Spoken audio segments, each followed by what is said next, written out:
M B G speak کے ساتھ بلال غوری آپ کی خدمت میں حاضر ہے۔ آسما جہانگیر کہا کرتی تھیں جس دن جرنیلوں کی کرپشن سامنے آئے گی سیاستدان آپ کو فرشتے محسوس ہوں گے، اور ان کی کہی ہوئی یہ بات بار بار یاد آتی ہے اور بار بار اس بات کا احساس ہوتا ہے۔ آخری بار جب جنرل ریٹائرڈ عاصم سلیم باجوہ کے اثاثہ جات سامنے آئے تب بھی یہ بات یاد آئی، اور اس کے بعد جب سابق army chief general Qamar Javed Bajwa اور ان کے اہل خانہ کے اثاثہ جات سامنے آئے، ان کا مالیاتی سکینڈل جو ہے وہ نظروں سے گزرا، تب بھی اس بات کا احساس ہوا۔ اور اب ایک مرتبہ پھر اس بات کا احساس یوں ہوا ہے کہ سابق D G I S I lieutenant general retired Faiz Hamid کے جو کرپشن ہے، جو لوٹ مار ہے، اس کی ایک چھوٹی سی داستان سامنے آئی ہے جسے آپ ٹپ آف دا آئس برگ کہہ سکتے ہیں۔ راولپنڈی اسلام آباد کے سنگم پر واقع ایک ہاؤسنگ سوسائٹی جس کا نام ہے ٹاپ سٹی، اس کے آنر، اس کے سی ای او نے سپریم کورٹ میں ایک پٹیشن دائر کی، اگرچہ اس حوالے سے انہیں انصاف نہیں ملا، اور سپریم کورٹ نے ان کی پٹیشن یہ کہتے ہوئے نمٹا دی کہ اس حوالے سے جو متعلقہ فورم ہے وہ جو ہے وہ وزارت دفاع ہے، تو مجاز فورم سے آپ رجوع کریں۔ لیکن اس پٹیشن میں جو تفصیلات فراہم کی گئی ہیں وہ بہت خوفناک ہیں، اور آج ہم اسی حوالے سے گفتگو کریں گے۔ آپ کو یاد ہوگا کہ ابصار عالم صاحب نے کچھ عرصہ قبل ایک کالم لکھا تھا، اور اس کالم میں انہوں نے یہ ساری تفصیلات جو ابھی اس پٹیشن میں دی گئی ہیں وہ انہوں نے اپنے کالم میں جو ہے وہ بیان کی تھی۔ اور ابصار عالم صاحب جو ہیں انہوں نے لکھا تھا، وہ چونکہ خود بھی جو ہے وہ F11 میں رہتے ہیں، تو انہوں نے لکھا تھا کہ ان کی ہمسائیگی میں یعنی F11 میں 12 مئی 2017 کو ایک بہت بڑا آپریشن ہوا، اور اس میں فوجی ٹرک، جیپیں اور گاڑیاں، اسلحہ بردار پولیس اہلکار، ان کی تعداد اتنی زیادہ تھی، یوں لگا کہ جیسے کوئی بہت بڑا کوئی دہشت گردوں کا نیٹ ورک پکڑا گیا ہے، اور اس حوالے سے جو ہے وہ آپریشن کیا جا رہا ہے۔ اور جو علاقے کے مکین تھے وہ بھی یہی سمجھے کہ شاید کوئی بہت بڑے دہشت گرد جو ہیں وہ ان کے قریب رہائش پذیر تھے، انہیں اس بات کا جو ہے وہ اندازہ ہی نہیں ہوا۔ ابصار عالم صاحب نے اپنے کالم میں جو ہے وہ لکھا تھا کہ کم از کم 100 مشین گنیں جو ہیں وہ لائی گئی تھیں اس آپریشن کے لیے، رینجرز کے جو ہیں وہ بے شمار اہلکار تھے، آئی ایس آئی کے جو ہے وہ اہلکار تھے، اور یہ آپریشن جو ہے وہ F11 میں لانچ کیا گیا۔ اور اس آپریشن کا ہدف جو ہے وہ F11 میں موجود 4 گھر تھے، اور سب سے پہلے جب یہ فوجی اہلکار جو ہیں وہ ایک گھر، جس گھر میں یہ گھسے وہ اقلیتی رکن پنجاب اسمبلی رمیش سنگھ اروڑہ کا گھر تھا، اور رمیش سنگھ اروڑہ جو ہیں وہ کرتارپور سنگھ گردوارہ کے جو ہے وہ نگران ہیں، اور یہ سلسلہ جو ہے وہ نسل در نسل ان کے خاندان میں چلا آ رہا ہے، اور اس روز بھی جو ہے وہ کرتارپور سنگھ گردوارہ میں ہی تھے۔ تو جب یہ اہلکار اندر گھسے اور وہ سرچ آپریشن شروع ہوا، اور انہوں نے پوچھنا شروع کیا کہ جی وقار کہاں ہیں؟ وقار جو ہے یہ ٹاپ سٹی کے ایک عہدیدار تھے، تو وقار وہاں ہوتا تو انہیں پتہ چلتا۔ تو تھوڑی دیر بعد انہیں احساس ہوا کہ شاید وہ غلط گھر میں گھس گئے ہیں، تو رمیش سنگھ اروڑہ کے گھر سے نکل کے دوبارہ وہ جو 4 گھر تھے جو ٹارگٹ تھے جن میں کارروائی کرنا تھی، یہ جو اہلکار ہیں ان گھروں کی طرف جو ہے وہ چلے گئے۔ اس کی طرف ہم بعد میں جاتے ہیں، پہلے آپ کو یہ میں واضح کر دوں کہ رمیش سنگھ اروڑہ جو اقلیتی رکن پنجاب اسمبلی تھے، انہوں نے اس وقت کے وزیر داخلہ چودھری نثار سے رابطہ کیا، باقاعدہ تحریری طور پہ انہیں شکایت کی، انہیں بتایا کہ جی یہ آپریشن جن لوگوں نے کیا جو میرے گھر میں گھسے، انہوں نے بڑی زیادتی کی، چار دیواری کا تقدس پامال کیا، بچوں کو ہراساں کیا، تو ان کے خلاف کارروائی کی جائے۔ لیکن ظاہر ہے کہ ان کے خلاف کسی کی کیا مجال، چاہے وزارت داخلہ ہو یا وزارت دفاع ہو، وہ کوئی کارروائی کر سکے۔ تو بہرحال یہ آپریشن جو ہے اس کے بعد بھی جاری رہا، اور اس کے بعد یہ لوگ جو ہیں یہ کنور معیز خان کے گھر داخل ہو جاتے ہیں، دیواریں پھلانگ کے لکڑی کا دروازہ جو ہے وہ توڑ دیا جاتا ہے، اور وردی اور بغیر وردی اہلکار جو ہیں وہ اندر گھس جاتے ہیں، اور گھر میں ایک 75 سال کا بوڑھا شخص ہے، کوئی 2 سال کا بچہ جو اور بچیاں وہ بھی موجود ہیں، خواتین بھی ہیں، تو ان سے ایسے سلوک کیا جاتا ہے کہ جیسے کوئی دہشت گردی کا نیٹ ورک جو ہے وہ پکڑا گیا ہے، کوئی دشمن کے جاسوس جو ہے انہیں گھیر لیا گیا ہے۔ اور جب یہ ساری کارروائی ہو رہی ہوتی ہے تو کنور معیز کا ایک 9 سالہ بیٹا جو ہے وہ پوچھتا ہے کہ آپ یہ اس طرح کا سلوک ہمارے ساتھ کیوں کر رہے ہیں، ہم نے کیا کیا ہے؟ تو یہ جو پٹیشن دائر کی گئی ہے کنور معیز خان ٹاپ سٹی کے سی او ان کی طرف سے سپریم کورٹ میں، وہ اس میں کہتے ہیں کہ جی 9 سالہ بیٹا جس نے یہ سوال کیا تو مرتضیٰ ہارون جو آئی ایس آئی گولڈ ڈیٹ کے انچارج ہیں، انہوں نے اس 9 سالہ بچے کو نیچے پٹخ دیا اور اس کے منہ پر بوٹ رکھ کے انہوں نے کہا نہایت نخوت کے ساتھ، نہایت غرور کے ساتھ اور نہایت جو ہے وہ نفرت کے ساتھ انہوں نے کہا کہ تمہارا باپ دہشت گرد ہے۔ اب یہ جس شخص کو دہشت گرد کہا جا رہا ہے وہ ایک بہت بڑا بزنس مین ہے، ایک ارب پتی شخص ہے، اور یہ ریڈ کرنے سے 4 مہینے پہلے یعنی 12 مئی 2017 سے 4 ہفتے پہلے، 4 مہینے نہیں 4 ہفتے پہلے پنجاب ریونیو اتھارٹی کی طرف سے کنور معیز خان کو ایوارڈ دیا گیا اس لیے کہ وہ سب سے زیادہ ٹیکس دینے والے بزنس مین ہیں۔ اور کنور معیز خان جو ہے وہ ارب پتی بزنس مین ہے، اور انہوں نے آپ کو یاد ہوگا کہ اس حوالے سے خاصی انہیں شہرت ملی تھی کہ انہوں نے جو گولڈ پلیٹڈ لیمبرگینی ہے وہ امپورٹ کی تھی جس کی مالیت 18 کروڑ روپے تھی، اور وہ دنیا کی مہنگی ترین گاڑیوں میں سے ایک تھی، اور اس پہ انہوں نے 10 کروڑ روپے ٹیکس دیا۔ تو ایک بندہ جو کاروباری شخصیت ہے جس کو ریونیو اتھارٹی کی طرف سے ایوارڈ دیا جا چکا ہے سب سے زیادہ ٹیکس دیے جانے کی وجہ سے، یہ اس کے ساتھ اور اس کی فیملی کے ساتھ یہ سلوک ہو رہا ہے اور اسے جو ہے وہ دہشت گرد کہا جا رہا ہے۔ بہرحال وہاں پہ کنور معیز خان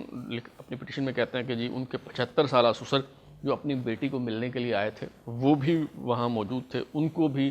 یہ رغمال بنایا گیا، ان کے ساتھ بھی جو ہے وہ بدسلوکی کی گئی، اور یہ اس گھر میں ایسے لوٹ مار کی گئی جیسے دشمن کے علاقے میں نہیں آپ گھس جاتے اور فتح کرنے کے بعد آپ لوٹ مار کرتے ہیں، جو کچھ ہاتھ آتا ہے اسے جو ہے وہ مال غنیمت سمجھا جاتا ہے، تو یوں وہاں لوٹ مار کی گئی جیسے دشمن کا علاقہ جو ہے وہ فتح کر لیا گیا ہے، اور اب جو کچھ یہاں دستیاب ہے وہ مال غنیمت ہے، وہ لوٹ کے لے جائیں۔ تو کنور معیز جو ہیں ان کے مطابق 400 تولے سونا، نقدی، 4 ٹویوٹا ریوو ڈالے جو ہیں، اور اس کے علاوہ بھی وہ زیورات ہیں اور دیگر چیزیں ہیں، وہ کہتے ہیں کہ جی وہاں سے وہ اٹھا کے یہ سب لوگ جو ہیں وہ لے گئے، اور وہ اپنی پٹیشن میں کہتے ہیں کہ ان کے پاس CCTV فوٹیج موجود ہے کہ یہ سب لوٹ مار کرنے کے بعد گھر کے باہر ہی موقع پر یہ مال غنیمت تقسیم کیا جاتا ہے، یہ جو لوٹ مار کا مال ہے کہ جی یہ تم لے جاؤ، یہ تمہارا ہے، یہ تمہارا ہے، یہ اس کا ہے، یہ اس کا ہے، یہ اس کا ہے، موقع پر اس کی جو ہے وہ تقسیم کی جاتی ہے، اور اس کی وہ کہتے ہیں کہ CCTV فوٹیج جو ہے وہ موجود ہے۔ بہرحال کنور معیز خان اور ان کے سسر کو اور جو ان کی کمپنی کے جو میں نے بتایا کہ 4 گھر ہدف تھے، تو دیگر جو گھر تھے وہ ان کی کمپنی کے عہدیداروں کے تھے اور کچھ افسر تھے جو ان کے یہاں کام کرتے تھے، ان کو بھی جو ہے وہ اٹھا لیا جاتا ہے اور ان سب کو گولڈا کے قریب ایک تہہ خانے میں جو ہے وہ منتقل کیا جاتا ہے، اور جیسے میں نے بتایا کہ دیگر 3 گھروں میں بھی جو ہے یہی کارروائی جو ہے وہ دہرائی جاتی ہے۔ اچھا، یہاں پہ جو ہے وہ کئی دن حبس بیجا میں رکھا جاتا ہے، اور جو کنور معیز خان کے سسر ہیں 75 سالہ، وہ 45 دن یہاں تحویل میں رہتے ہیں، اور 45 دن کے بعد وہ بیمار ہو جاتے ہیں اور 2 سال کے اندر اندر ہی جو ہے وہ فوت ہو جاتے ہیں، اور باقی جو فیملی کے لوگ ہیں وہ بھی مثال کے طور پہ کنور معیز کی جو اہلیہ ہیں وہ نفسیاتی مسائل کا شکار ہو جاتی ہیں، بچے، دیگر افراد جنہوں نے یہ سارا کچھ دیکھا تو وہ نفسیاتی مسائل سے دوچار ہوتے ہیں، کئی برس تک ان کا جو ہے وہ علاج ہوتا رہتا ہے۔ کنور معیز کہتے ہیں کہ جی انہیں وہ 3rd ڈگری ٹارچر کا نشانہ بنایا گیا، اور کئی دنوں کے تشدد کے بعد جب باہر نکالا گیا یہ سوچ کے کہ جی اب اس کا دماغ درست ہو چکا ہوگا، تو ان کو ایک کمرے میں لایا جاتا ہے اور انہیں جو ہے وہ ان کے سامنے کچھ کاغذات رکھے جاتے ہیں۔ یہ کاغذات دراصل جو ان کے شیئرز ہیں، جو ان کی پراپرٹی ہے، جو ان کی ہاؤسنگ سوسائٹی ہے، اس کی ٹرانسفر ڈیڈ کے حوالے سے کاغذات ہیں، اور اس میں جو ہے وہ کہا جاتا ہے کہ جی آدھی جو پراپرٹی ہے وہ آپ برضا و رغبت سردار نجف حمید کے نام کر رہے ہیں۔ یہ سردار نجف حمید جو ہیں یہ اس وقت کے ڈی جی سی اور بعد ازاں جو ڈی جی آئی ایس آئی بنے لیفٹیننٹ جنرل فیض حمید، یہ ان کے سگے بھائی ہیں جو وہاں چکوال میں پٹواری ہوا کرتے تھے اور ترقی کرتے ہوئے گرداور اور پھر تحصیلدار بن گئے دیکھتے ہی دیکھتے۔ تو کہا جاتا ہے کہ جی 50% زمین جو ہے آپ ان کے نام کریں، دستخط کریں اس پہ، اور 50% جو زمین ہے وہ لندن میں مقیم ایک خاتون ہے معصومہ، ان کے نام جو ہے وہ یہ کریں۔ اور کنور معیز جو ہیں وہ یہ بات نہیں مانتے تو مزید انہیں تشدد کا نشانہ بنایا جاتا ہے، اور پھر انسداد دہشت گردی قوانین کے تحت ان کے خلاف جو ہے وہ مقدمات درج کر کے انہیں سی ٹی ڈی کے حوالے کر دیا جاتا ہے۔ اچھا، جب یہ 12 مئی 2017 کو یہ ریڈ ہوتی ہے اور 13 مئی کو آپ اگر اخبارات اٹھا کے دیکھیں تو اس میں خبر لگی ہوئی ہے کہ ایم کیو ایم لندن کے رکن ساتھیوں سمیت گرفتار، غیر ملکی اسلحہ برآمد۔ یہ اہتمام کیا جاتا ہے کہ تمام اخبارات میں اس طرح سے خبر چھپے کہ جیسے کسی دہشت گرد گروہ کو حراست میں لیا گیا ہے اور وہاں سے اسلحہ بھی برآمد کیا گیا ہے وغیرہ وغیرہ، یہ ساری سٹوری جو ہے وہ بنائی جاتی ہے۔ بہرحال انسداد دہشت گردی کے قوانین کے تحت سی ٹی ڈی کے حوالے کر دیا جاتا ہے، مقدمہ درج ہو جاتا ہے، مقدمہ جو ہے وہ چلتا رہتا ہے۔ اچھا، 30 مارچ 2018 کو انسداد دہشت گردی عدالت جو ہے وہ کنور معیز کو ان کے 6 ساتھیوں سمیت تمام الزامات سے بری کر دیتی ہے، اور کہا جاتا ہے کہ یہ جو مقدمات ان پہ بنائے گئے ہیں